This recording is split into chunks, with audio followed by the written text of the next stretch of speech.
तर विधानसभेमध्ये लढायचं की पाडायचं या निर्णयाबाबत जरांगेंचा सावध पवित्रा बघायला मिळतोय। 29 ऑगस्टला होणारी बैठक जरांगे पाटलांनी पुढे ढकललेली आहे। विधानसभा निवडणुका डिसेंबरमध्ये होण्याच्या शक्यतेमुळे जरांगेंनी सावध खेळी केलेली आहे।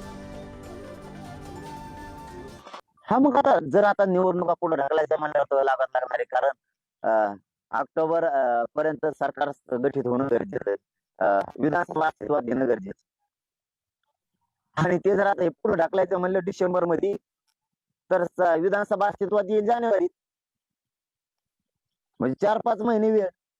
तर आम्ही काय भूमिकेत आहेत हे त्यांना जाणून घ्यायचं होतं। काय वाईट वेळ आली राव या सरकारवर, आम्ही काय भूमिका घेणार, मराठ्यांची भूमिका काय, निवडणुका लढवायच्या म्हणतात का पाडायचं म्हणतात, उमेदवार कोण, किती मतदारसंघात लढायचं म्हणतात, कोणाकोणाशी युती काय काय। आता तुम्ही हे बघणार मग रणनीती आखणार, तुम्हीच लय शहाणे येतोय। आम्ही बैठक पुढे ढकलो काय त्याला, आम्ही कळून देत नाही तुम्हाला, आम्हाला आमचे काय डाव आहे। इच्छुकांची गर्दीच नसल्यामुळं एकतर आजपर्यंत माझ्या मते हे 8-10 लोक जरांगेकडं इच्छुक म्हणून उमेदवारीसाठी आले असतील आणि इच्छुकांची भाऊ गर्दी नसल्यामुळं जरांगेने ही बैठक पुढे ढकलली आणि नक्कीच जरांगे कुठंतरी समाजाची फसवणूक करतात आणि जरांगेचे मालक मुंबईत आहेत।